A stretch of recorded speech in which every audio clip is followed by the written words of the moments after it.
सरफरोशी की तमन्ना अब हमारे दिल में है, देखना है जोर कितना बाजुए कातिल में है।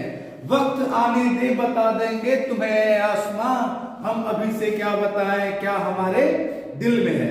चलिए बच्चों स्टार्ट करते हैं आज मोस्ट इंपोर्टेंट चैप्टर जिसका नाम है नेशनलाइजेशन इन इंडिया। भारत में राष्ट्रवाद या भारत में राष्ट्रवाद का उदय क्लास 10th के लिए बहुत इंपॉर्टेंट है। खास करके यदि आप अपनी आजादी के बारे में जानना चाहते हैं तब भी आप इस वीडियो को देख सकते हैं। आप इस वीडियो को देखने के बाद आजादी में जो जो आंदोलन हुए सभी आंदोलन को आसानी से आप याद कर पाएंगे और एग्जाम में अच्छा खासा नंबर स्कोर कर सकते हैं। आइए देखते हैं इस चैप्टर में क्या सब पढ़ना है। सबसे पहले तो राष्ट्रवाद क्या होता है इसके इंट्रोडक्शन को पढ़ेंगे, साथ साथ फर्स्ट वर्ल्ड वार के बारे में पढ़ेंगे, खिलाफत और नॉन कोऑपरेशन मूवमेंट को पढ़ेंगे, अलग अलग स्टैंड्स क्या था मूवमेंट का, कैसे कैसे आंदोलन हुए, इन सभी चीजों को पढ़ेंगे। खास करके गांधी जी का सबसे बड़ा आंदोलन सिविल डिसोबीडियंस मूवमेंट यानी सविनय अवज्ञा आंदोलन, इसको पढ़ेंगे और साथ साथ सेंस ऑफ कलेक्टिव बिलोंगिंग्स, कैसे कैसे आजादी के लिए क्या क्या एम्बलम बना, साथ साथ हमारा तिरंगा कैसे बना, भारत माता की तस्वीर का क्या मोटो था, इन सभी चीजों को हम इस चैप्टर में डिस्कस करेंगे। आइए सबसे पहले स्टार्ट करते हैं इस चैप्टर को आप तिरंगा के साथ। ये तिरंगा है हम लोग का ट्राई कलर, ये हमारे देश का झंडा है। इसको डिजाइन किया था पिंगली वेंकैया ने। कौन डिजाइन किया बच्चों, इसको लिख लीजिएगा आप लोग। पिंगली वेंकैया ने तिरंगा को डिजाइन किया और इसका रेशियो 3:4 होता है और बीच में जो चक्र है वो अशोक का शिलालेख से लिया गया, 7वां शिलालेख से, जो बताता है कि हमारा देश लगातार प्रगति कर रहा है। ऊपर में केसरिया है जो त्याग को बताता है, बलिदान को बताता है, बीच में श्वेत है जो बताता है कि हम सादगी में रहते हैं और नीचे में हरा जो ये बता रहा है कि हम लोग के देश में हरियाली है और हम लोग सुखी है और संपन्न है। आइए चैप्टर को स्टार्ट करते हैं। सबसे पहले जानते हैं इसका इंट्रोडक्शन। नेशनलिज्म क्या होता है? Nationalism is a loyalty and devotion on a nation. किसी भी देश के प्रति लॉयल होना और उस देश के प्रति जागरूक होना, उस देश के प्रति समर्पित होना ही राष्ट्रवाद है। जैसे हम यदि कह सकते हैं कि हम अपने देश से प्यार करते हैं, अपने मातृभूमि से प्यार करते हैं, तो हम कह सकते हैं कि हम राष्ट्रवादी हैं। हमें अपने राष्ट्र के प्रति प्यार है, हम कह सकते हैं हम राष्ट्रवादी हैं। एक पोएम आप लोग सुनिएगा, जो भरा नहीं भावों से जिसमें रसधार नहीं, वो हृदय नहीं पत्थर है जिसमें स्वदेश का प्यार नहीं। तो इस पोएम से भी आप समझ सकते हैं कि हमारे देश के अंदर, हमारे देश के लिए और हमारे देश की सहिष्णुता के लिए जो हमारे अंदर प्रेम है, हमारे देश के प्रति जो हमारी जागरूकता है, वही हमें हमारा राष्ट्रवाद को बताता है। इस चैप्टर में हम लोग डिस्कस करेंगे अलग अलग स्टोरी को, खास करके कब का स्टोरी, 1920s का और नॉन कोऑपरेशन मूवमेंट का, सिविल डिसोबीडियंस मूवमेंट का। और इस चैप्टर में अलग अलग सोशल ग्रुप कैसे पार्टिसिपेट किया मूवमेंट में, कैसे आंदोलन में हिस्सा लिया, इन सभी चीजों को भी हम लोग स्टडी करेंगे। आइए सबसे पहले बात करते हैं गांधी जी का एक थॉट्स को। Between the two, the nationalist and the imperialist, there is no meeting in the ground. आइए स्टार्ट करते हैं इस चैप्टर को। सबसे पहले बात करेंगे द फर्स्ट वर्ल्ड वॉर का और खिलाफत और नॉन कोऑपरेशन मूवमेंट का। फर्स्ट वर्ल्ड, प्रथम विश्व युद्ध। प्रथम विश्व युद्ध का स्टार्ट 1914 ईस्वी में हुआ था। दो ग्रुप में पूरे वर्ल्ड में लड़ाई हो चुका था और ये लड़ाई इतना भयंकर हो चुका था कि पूरे देश, वर्ल्ड के जितने भी देश थे सब इन्वॉल्व हो चुका था इस युद्ध में। और इसमें ब्रिटेन की तरफ से हम लोग लड़ रहे थे, ब्रिटेन का हम लोग साथ दे रहे थे ताकि हमारे जो नेता थे, हमारे जो तभी के तत्कालिक जो इंडिया के लीडर्स थे, उनका सोचना था कि यदि हम लोग ब्रिटेन का साथ देंगे, ब्रिटेन की आजादी में, ब्रिटेन के इस युद्ध में हम उसका साथ देंगे तो हमें आजादी देगा। लेकिन हुआ क्या, इसको अभी स्टार्ट करते हैं। India was under British rule. Bharat Britain की तरफ से लड़ा है युद्ध में। भारत जो है ब्रिटेन का साथ दे रहा था, जिसके कारण ब्रिटेन का वहां पे बहुत जानमाल का नुकसान हुआ। युद्ध के दौरान उनको बहुत आर्थिक तंगी आ गई, जिसके कारण वो क्या किए, increase the expenditure to increase the taxes in India. उसका खर्चा बढ़ जाने के कारण वो अपने खर्चा को कंट्रोल करने के लिए इंडिया में टैक्स बढ़ा दिया। भारत ने कर को इंक्रीज कर दिया, कर का मात्रा को बढ़ा दिया, भारत में लिए जाने वाले टैक्स को इंक्रीज कर दिया और सबसे पहले एक और भयंकर चीज किया, वो इंट्रोड्यूस या इनकम टैक्स को इंट्रोड्यूस कर दिया। वो इनकम टैक्स लेना स्टार्ट कर दिया, लोगों की आय पे जो टैक्स लगता था उसको बढ़ा दिया। कस्टम ड्यूटीज को इंक्रीज कर दिया, जो बाहरी सामान हम लोग खरीद रहे थे, बाहर से जो सामान आ रहा था उस पर भी टैक्स को बढ़ा दिया। साथ साथ 1918 और 1920 के आसपास में हमारे देश के अंदर क्रॉप फेलियर हो चुका था। कारण क्या था कि बहुत सारे किसान को अंग्रेज लोग युद्ध लड़ने के लिए फोर्सफुली ले गए, जिसके कारण किसान खेती नहीं कर पाए। खेती नहीं करने के बाद बहुत ही ज्यादा क्रॉप का फेलियर हो गया देश के अलग अलग हिस्सों में, जिसके कारण शॉर्टेज हो गया। किस चीज का? फूड का, खाने की कमी हो चुकी थी। और जानते हैं जब खाने की कमी होती है तो लोगों के अंदर गुस्सा बहुत ज्यादा पनप जाता है। तो अंग्रेजों के खिलाफ गुस्सा चरम सीमा पे था इंडिया में, क्योंकि वर्ल्ड वॉर में हम लोग ब्रिटेन का साथ दिए थे, ब्रिटेन की जीत के लिए अपने खूनों की बलिदानी दिए थे, अपने सर को कटा लिए थे। लेकिन वो हम पे क्या कर रहा था? एक्सपेंडिचर को कम करने के लिए हम पे टैक्स बढ़ाया जा रहा था, इनकम टैक्स को इंट्रोड्यूस कर दिया था, कस्टम ड्यूटीज लेना स्टार्ट कर दिया था, जबकि मेरा फसल जो था वो फेल हो चुका था, जिसके कारण हमें खाद्यान्न की कमी थी, शॉर्टेज था फूड का, फिर भी वो हम पे टैक्स बढ़ाया जा रहा था।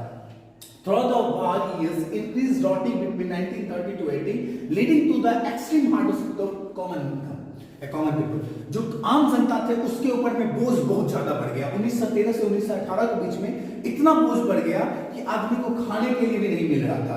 पीपुल होप कर रहा था ये हाथ से जल्दी खत्म हो जाएगा, युद्ध खत्म हो जाएगा, वर्ल्ड वॉर खत्म होगा तो ब्रिटेन हमें कुछ ना कुछ राहत देगा, जो ब्रिटिश एम्पायर है वो हमें कुछ ना कुछ राहत देगा। लेकिन हुआ इसका जस्ट उल्टा।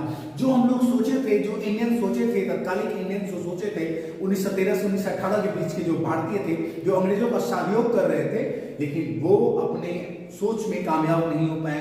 अंग्रेज और भी ज्यादती कर रहा था हम लोगों के साथ। अब इसके कारण फेमाइन आ चुका था और साथ साथ उस समय आप बहुत ज्यादा लोग परेशान थे, बहुत खाद्यान्न की कमी थी, अन्न की कमी थी, आदमी भूखे मर रहे थे।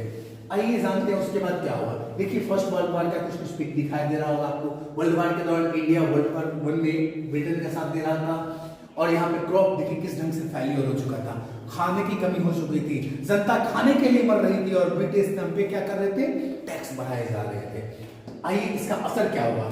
तो गांधी जी का आगमन हुआ, भारत तंग आ चुका था, खाने की कमी, अलग अलग ढंग का टेंशन, और भारतीयों के इस दौरान एक भगवान के रूप में प्रवेश किए कौन? महात्मा गांधी का। और गांधी जी क्या किए? आइडिया लेके आए। किसका? सत्याग्रह का। सत्याग्रह क्या होता है बच्चों? इसको जानते हैं। Satyagraha is idea by which fighting for truth causes against injustice is fought without any violence।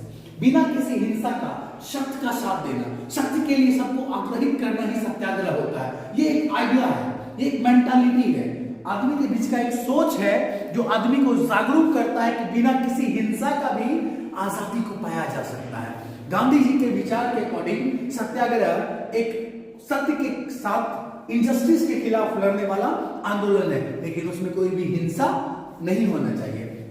Mahatma Gandhi कहां पे थे? अफ्रीका में थे और 1915 ईस्वी में इंडिया लौटे। अफ्रीका में वो पहली बार सत्याग्रह का उपयोग किए थे। किसके खिलाफ? गोरे और कालों के खिलाफ, रस्किज्म में। आइए गांधी जी सबसे पहले 1915 ईस्वी में इंडिया लौटे। He introduced this concept stay in the South Africa. जो उन्होंने साउथ अफ्रीका में कांसेप्ट लगाया था सत्याग्रह का, वो इंडिया में भी आके लगाना स्टार्ट कर दिए। He organise several satyagraha in India.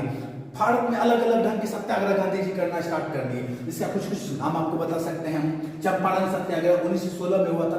अब ये चंपारण सत्याग्रह बिहार की धरती से हुआ था, चंपारण से हुआ था। चंपारण में क्यों सत्याग्रह हुआ? क्योंकि चंपारण के अंदर किसानों से जबरदस्ती नील की खेती करवाई जा रही थी। और नील का खेती में क्या होता है ना कि जब एक बार को आपके लैंड पे नील का खेती उगाया जाता है तो 2 से 3 साल तक कोई भी फसल उपजाया नहीं जा सकता है। तो भारतीय इससे परेशान थे। बिहार के जो लेबर्स थे, पीजेंट्स थे, वो तंग आ चुके थे और उसको सही मायने में मुआवजा भी नहीं मिलता था, सही टैक्स बढ़ा दिया गया था। तो गांधी जी उनके सहयोग में आए और चंपारण में एक सत्याग्रह किए, क्योंकि उन्होंने गांधी जी ने एक बुक पढ़ा था नील दर्पण, जिसको कौन लिखा था? दीन बंधु मित्रा ने। दीन बंधु मित्रा के बुक को पढ़ के वो बहुत ज्यादा इंस्पायर्ड हुए नील दर्पण बुक को पढ़ के, और वो चंपारण आया और किसानों के साथ अंग्रेजों के खिलाफ एक आंदोलन छेड़ दिए। नाम क्या पड़ा उसका? चंपारण सत्याग्रह। उसके बाद अहमदाबाद नील स्ट्राइक में 1918 ईस्वी में किया। अहमदाबाद में क्या हुआ था? मील लेबरर्स जो थे भारत में, वैसे ही आपको बता चुके थे, क्रॉप प्रोडक्शन कम हो चुका था, फेलियर हो चुका था क्रॉप, तो जनता को खाने का पैसा नहीं था। जो मील वर्कर्स थे वो चाहते थे कि उसका जो मालिक था उसे सही मुआवजा मिले और उसे कुछ कुछ बेनिफिट्स दे, लेकिन अच्छा सैनिटाइजेशन दे, लेकिन मील मालिक इसके अगेंस्ट में था। तो गांधी जी वहां पे पहुंचे और सत्याग्रह कर दिए और पहली बार जो है मील मालिक को 30% अधिक उसको पैसा देना पड़ा, सैलरी देना पड़ा। ये भारत के लिए एक बहुत बड़ा जीत था। सत्याग्रह पूरे भारत में फैल चुका था। खेड़ा में भी आंदोलन किए गांधी जी आके। तो गांधी जी का सत्याग्रह पूर्ण रूप से सफल होते जा रहा था इंडिया में। अंग्रेज जिससे परेशान हो गए। अंग्रेज देखने लगा नहीं गांधी कौन है भाई, ये आया और इंडिया में सत्याग्रह कर करके पूरा भारतीयों को एकजुट कर लिया है। अब इसका असर क्या पड़ा, गांधी जी का सत्याग्रह का कुछ पिक देखिए आप। गांधी जी हैं, नेहरू जी हैं, ये सत्याग्रह किए और गांधी जी का हाल करते थे। Satyagraha does not depends on outside help, it drives all its strength from within. Satyagraha बाहर से लाने वाला शक्ति नहीं है, ये आपके अंतरात्मा की शक्ति है जो आपको बताती है कि बिना हिंसा का भी सफलता पाया जा सकता है। चंपारण सत्याग्रह का एक देख रहे होंगे, दीनबंधु मित्रा जी साथ साथ है गांधी जी का। और नील की खेती के अगेंस्ट में एक बड़ा आंदोलन हुआ बिहार के अंदर और सफल आंदोलन हुआ। आइए जानते हैं। अब इसके खिलाफ अंग्रेज जब तंग आ गए तो क्या किए, एक एक्ट लिया है। नाम क्या पड़ा उसका, रॉलेट एक्ट। क्या नाम पड़ा इसके बच्चों, रॉलेट एक्ट। क्यों रॉलेट एक्ट नाम पड़ा, क्योंकि सिडनी रॉलेट के नाम पे रखा गया था ये, इसीलिए इसका नाम क्या पड़ा, Rowlatt act. The act authorized by the British officers to imprison any Indian political leader for 2 years without any trial। इस नियम के तहत किसी भी भारतीय जो पॉलिटिकल लीडर्स थे उसे 2 साल के लिए गिरफ्तार कर सकता था बिना किसी ट्रायल का। इसे काला कानून भी कहा गया, जिसमें क्या था, अभी बहुत चर्चित था कि ये है ना वकील कर सकते हैं, ना दलील दे सकते हैं, ना ही अपील कर सकते हैं। इस आंदोलन के खिलाफ, इस नियम के खिलाफ, इसमें 2 साल के लिए किसी भी व्यक्ति को जेल में वो डाल सकता था। ये आंदोलन यानी सत्याग्रह को दबाने का सबसे बड़ा ये लॉ था। इसमें क्या किया गया, Mahatma Gandhi come out with Rowlatt satyagraha in 1919। Gandhi ji इस एक्ट के खिलाफ ही एक आंदोलन लिया है। नाम क्या पड़ा, रॉलेट सत्याग्रह। वो सत्याग्रही थे, बहुत पावरफुल थे। उनमें एक कैपेबिलिटी था कि बिना किसी हथियार को उठाए हुए सत्य और अहिंसा के मार्ग पे भी आजादी दिला सकते थे। और गांधी जी यही किए, बिना किसी हिंसा का रॉलेट सत्याग्रह आंदोलन स्टार्ट कर दिया 1919 ईस्वी में। शॉप वेयर क्लोज डाउन, जितने भी दुकानदार थे वो अपने दुकान को बंद करना स्टार्ट कर दिए। रैलीज ऑर्गेनाइज होने लगी, पीपुल स्ट्राइक पे जाने लगे। अंग्रेज पूरी तरह से परेशान, अरे हम तो रॉलेट एक्ट लाए थे, गांधी जी क्या आदमी है भाई, आया और रॉलेट सत्याग्रह स्टार्ट किया, दुकानें बंद हो गई, रैलियां स्टार्ट हो गया, पीपुल स्ट्राइक पे बैठ गया है, अब क्या किया जाए। अंग्रेज और ज्यादा परेशान और फिर जो होना था वही हुआ। रॉलेट एक्ट को का सत्याग्रह को क्रश करने के लिए ब्रिटिश गवर्नमेंट ने क्या कर लिया, मार्शल लॉ लगा दिया।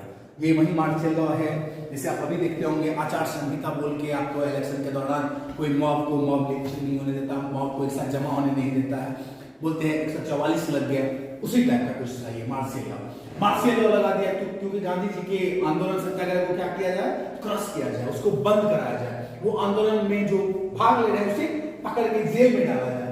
और इसका कमांडर किसे बनाया गया, जनरल डायर को। ये जनरल डायर क्या किए, 13 अप्रैल 1919 ईस्वी को बैसाखी का मेला था पंजाब के जालियांवाला बाग अमृतसर में, बैसाखी के मेला लगा हुआ था। वहां पे कुछ क्रांतिकारी पहुंचे हुए थे क्योंकि सैफुद्दीन किचलू पंजाब का बहुत बड़ा नेता था। सैफुद्दीन किचलू को मार्शल लॉ के तहत अरेस्ट कर लिया गया था। सैफुद्दीन किचलू के को छोड़ने के लिए शांतिपूर्ण वहां पे धरना चल रहा था जालियांवाला बाग में। और बैसाखी का मेला था तो बच्चे, बूढ़े, जवान, औरत, महिला, जितने भी व्यक्ति थे सब पंजाब अमृतसर के उस मेला में पहुंचे हुए थे। जनरल डायर वहां पहुंचा और जितने भी एग्जिट पॉइंट था, जितने भी गेट था उसे बंद कर दिया, जितने भी गेट था उसे बंद किया और बोला कि जितना जल्दी हो सके आप लोग यहाँ से निकल जाइए, मैं 2 मिनट के अंदर यहाँ पे ओपन फायर करने वाला हूँ। गेट तो लॉक था, निकलता आदमी किधर से, और उसने ऑर्डर दे दिया ओपन फायर का क्राउड पे और हंड्रेड्स इंडियन वहीं पे मर गए। 100 से ज्यादा आदमी, लगभग 300 साढ़े 300 आदमी को गोली मार दिया गया उस पूरे जालियांवाला बाग में। Indian started attack on the government buildings. फिर क्या था, भारतीयों को गुस्सा आया और गवर्नमेंट बिल्डिंग्स पे अटैक करना स्टार्ट कर दिया और ये आंदोलन वायलेंस हो चुका था गांधी जी के पूरे आइडिया के खिलाफ। गांधी जी सत्य और अहिंसा पे बिलीव करते थे और लेकिन ये जालियांवाला बाग घटना के बाद भारतीय अब इसका विरोध करना स्टार्ट कर दिए। भारतीय भी वायलेंट हो चुके थे और वायलेंट फोर्स को स्टॉप करने के कारण गांधी जी ने अपना सत्याग्रह को ही वापस ले लिया। ये देखिए गोलियों का निशान आपको दिख रहा होगा जालियांवाला बाग में। किस ढंग से ये कमीना इंसान हम लोग पे क्या किया, गोली चलाया था। ये कौन है, जनरल डायर। जनरल डायर देखिए निहत्थे आदमियों पे, बच्चों पे, बूढ़ों पे गोलियां चलाया गया। आदमी चढ़ना चाह रहा था क्रम करके, लेकिन उसे भी गोली मार दिया गया। निशान देखिए आपको दिख रहा होगा बुलेट्स का।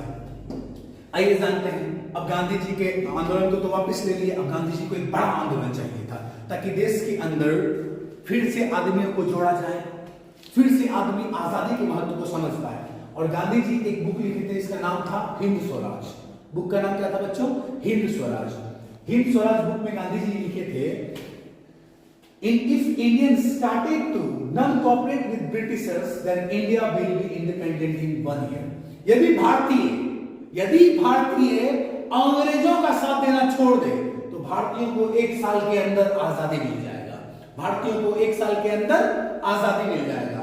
अब हुआ ही, पूरे गांधी जी आंदोलन स्टार्ट कर दिए, नॉन कोऑपरेशन मूवमेंट, असहयोग आंदोलन। कोई भी भारतीय, कोई भी ब्रिटिशर्स को सहयोग नहीं करेगा। अब इसके लिए जरूरी था कि भारत में हिंदू और मुस्लिम के बीच में एकता लाए, क्योंकि अंग्रेजों का सबसे बड़ा रूल था divide and rule. Divide and rule, फूट डालो और राज करो। वो भारतीयों के अंदर हिंदू होने का, मुस्लिम होने का रोग फैलाते थे और वो यहाँ पे क्या करते थे? रूल करते थे। ये क्या कि वो हिंदू है, वो फलाना मुस्लिम है, और दोनों में लड़ाई करा के क्या करते थे? रूल किया करते थे। अब गांधी जी जानते थे कि भारत में आजादी यदि लाना हो, हिंदू को और मुस्लिम को एक लाना होगा। वही किए गांधी जी। गांधी जी मुस्लिम को जोड़ने के लिए वहां के तत्काल के जो मुस्लिम के सबसे बड़े नेता थे मोहम्मद अली और शौकत अली, उससे जाके मिले और उन्हें क्या कहा, आपका जो खलीफा है टर्की का, उसे वर्ल्ड वार 1 में हारने के बाद उसे बंदी बना लिया गया है। उसे बंदी बना लिया गया और खलीफा का मुसलमानों के अंदर बहुत ज्यादा इज्जत था और खलीफा को ब्रिटिशर्स ने क्रश किया था। तो गांधी जी शौकत अली और मोहम्मद अली को अपनी ओर मोड़ लिए, अपनी ओर शामिल करने में ये अहम योगदान निभाए गांधी जी। और तब हिंदू और मुस्लिम एक हो चुका था और इस मूवमेंट का नाम नॉन कोऑपरेशन मूवमेंट से चेंज करके क्या दे दिया गया? नॉन कोऑपरेशन खिलाफत मूवमेंट। क्या नाम दे दिया गया? नॉन कोऑपरेशन खिलाफत मूवमेंट। आइए जानते हैं, ये गांधी जी का बुक था हिंद स्वराज। इसमें ही उन्होंने बोला था यदि भारतीय अंग्रेजों का साथ देना छोड़ दे तो भारत को 1 साल के अंदर आजादी मिल जाएगी। आइए देखते हैं, अब बात करते हैं अलग अलग स्टैंड क्या सब रहा। देखिए, नॉन कोऑपरेशन खिलाफत मूवमेंट को लॉन्च किया कौन? महात्मा गांधी, मोहनदास करमचंद गांधी, मोहम्मद अली और शौकत अली। ये लॉन्च किया गया जनवरी 1921 में। इसमें बहुत सारे ग्रुप्स भाग लिए, बहुत सारे छोटे छोटे ग्रुप्स भाग लिए, महिलाएं भाग ली। और ये जो मीनिंग था स्वराज का, ये पहली बार सबके सामने आया कि हमें खुद का आजादी चाहिए, हमें अब आजाद होना है, हम अंग्रेजों का सहयोग नहीं करेंगे। ये आंदोलन बहुत ज्यादा सफल हुआ। शहरों में तो खास करके ये इतना सफल हुआ कि अंग्रेज बहुत छक्के रह गए। अरे गांधी, ये तो बहुत ही डेंजरस इंसान है। अब क्या हुआ? Thousands of students left the government school. जो हजारों बच्चे थे जो शहर क्षेत्र के थे, जो अंग्रेजी शिक्षा प्राप्त कर रहे थे, वो स्कूल जाना छोड़ दिए। जो हेडमास्टर्स था, टीचर्स था, वो रिजाइन करना स्टार्ट कर दिया, जॉब से रिजाइन कर देता था। लॉयर्स जो था, लीगल प्रैक्टिस जो करता था, वो वकील लोग वो कोर्ट जाना छोड़ दिए, प्रैक्टिस करना छोड़ दिए। फॉरेन गुड्स को बॉयकॉट किया जाने लगा, विदेशी कपड़ों को छोड़ा जाने लगा और साथ साथ फॉरेन क्लॉथ्स को ह्यूज मात्रा में बॉन्ड फायर किया जाने लगा, अंग्रेजी वस्तु को जलाया जाने लगा। और जानते हैं, अंग्रेज हमारे देश में व्यापार करने आए थे, उसका हम लोग एक कॉलोनी थे और वो एक औपनिवेशिक सोच का था। वो कभी भी अपने सामान को विरोध करते देख रह ही नहीं सकता था। अंग्रेज का बड़ा से बड़ा शिप आता था कंटेनर के साथ और वो लौट जाता था। उसका यहाँ पे मार्केट ठप हो चुका था गांधी जी के एक आंदोलन के कारण। ये शहर में बहुत ही तीव्र आग की लहर की तरफ फैला ये आंदोलन और बहुत ज्यादा सक्सेसफुल रहा। वहीं अब बात करते हैं गांव में कैसा रहा। गांव में ये आंदोलन बहुत ही ज्यादा लेट से पहुंचा। क्यों पहुंचा? क्योंकि कांग्रेस में एक रूल ला दिया गया था कि जो स्वदेशी हैं, जो स्वदेशी सोचते हैं, जो अंग्रेजों का सहयोग कर रहे हैं, सहयोग नहीं कर रहे हैं, वो अब खादी पहनेंगे। क्या पहनेंगे? खादी पहनेंगे। लेकिन खादी तो बहुत महंगा होता था, बहुत एक्सपेंसिव होता था और गांव के जो आदमी थे उसके पास पहले तो फूड शॉर्टेज था, खाने की कमी थी, पैसे की कमी थी, तो ये आंदोलन उतना ज्यादा गांव में सक्सेसफुल नहीं हो सका। खास करके बहुत सारे इंस्टीट्यूशन जो थे शहर के क्षेत्र में, कोई इंडियन इंस्टीट्यूशन नहीं था, अच्छा शिक्षा संस्थान नहीं था, जिसके कारण शहर में यह आंदोलन उतना सक्सेसफुल नहीं रहा, स्लो डाउन हो गया और खादी तो कमर ही तोड़ दिया क्योंकि खादी बहुत महंगा होता था। शहर के आदमी खादी पहन ही नहीं पाते थे ज्यादा, क्योंकि उसको पैसा बचाना था, खाने के लिए पैसा चाहिए था। तो ये शहर में धीरे धीरे आंदोलन स्लो डाउन होता गया। अब गांव में देखते हैं, गांव का out of side country side में क्या हुआ था। पीजेंट्स जो बेगर्स थे वो लैंडलॉर्ड्स के यहाँ बिना किसी पेमेंट का काम करता था, बेगारी सिस्टम काम करता था। काम करो उसके बदले खाने मिल जाएगा, काम करो उसके बदले कुछ ना कुछ अनाज मिल जाएगा, बेगारी सिस्टम में काम करता था, बंधुआ मजदूर के तौर पे था। और बाबा रामचंद्र और पंडित जवाहरलाल नेहरू जानते थे कि जब तक इस बेगार सिस्टम को खत्म नहीं किया जाएगा तब तक आंदोलन करने के लिए ग्रामीण स्तर यानी रूट स्तर पे ये आंदोलन नहीं हो पाएगा। अब गांधी जी के विचार को प्रभावित होकर बाबा रामचंद्र और पंडित जवाहरलाल नेहरू ने ओध किसान सभा का स्थापना कर दिया। ओध किसान सभा क्या किए, जो एबॉलिशन का काम किए, किस चीज का, बैगर सिस्टम का, जो बंधुआ मजदूरी वाला सिस्टम था उसे खत्म करने का काम किया। ये कौन सा, ओध किसान सभा, जिसको स्थापित कौन किया था, पंडित जवाहरलाल नेहरू और बाबा रामचंद्र। और इसके कारण ये आंदोलन जो है अब रूट स्तर पे पहुंचने लगा, ग्रामीण स्तर पे आंदोलन पहुंचने लगा, ग्रामीण व्यक्ति जुड़ना स्टार्ट हो गए। और असर ये हुआ कि आंदोलन अब ग्रामीण एरिया में बहुत ज्यादा फेमस हो चुका था। उसी समय स्वराज की प्लांटेशन को कुछ देखते हैं हम लोग। जो प्लांटेशन वर्कर्स था, जो इंग्लैंड इमिग्रेशन एक्ट 1859 के तहत काम करता था, जंगलों में प्लांटेशन का काम करता था, वो लोग अब फील्ड को छोड़ना स्टार्ट कर दिए, अंग्रेजों का साथ देना स्टार्ट कर दिए, अंग्रेज को साथ ही नहीं देते थे, अंग्रेज को सहयोग ही नहीं करते थे। अब इसके खिलाफ क्या हुआ, गांधी जी के राज में वो लोग जीना चाहते थे। अब वहां पे किसान पे पुलिस लोग अटैक कर दिया और आंदोलन कैसा हो गया, वायलेंट हो गया। अब हम आपको बताते हैं, गांधी जी वायलेंस के एकदम विपरीत थे। वो चाहते ही नहीं थे कि कभी भी हिंसा हो, हिंसा से किसी बात को सुलझाया नहीं जा सकता। गांधी का विचार ऐसा था, जिसके कारण उस पुलिस लोगों ने वो जो प्लांटेशन वर्कर्स उसको बहुत ज्यादा पीटा। अब पीटने की वजह से गांधी जी का ये आंदोलन जो था, ये फरवरी 1922 ईस्वी में ये आंदोलन चरम सीमा पे पहुंच गया था। मास स्ट्रगल हो रहा था, मास स्ट्रगल हो रहा था, बहुत ज्यादा आदमी इससे जुड़ रहे थे। लेकिन एक बोलते हैं ना, कुछ ऐसे घटनाएं हुई हमारे आंदोलन में जो वो आंदोलन गांधी को वापस लेना पड़ा। वो घटना क्या था, काकोरी मेलकांड कर दिया।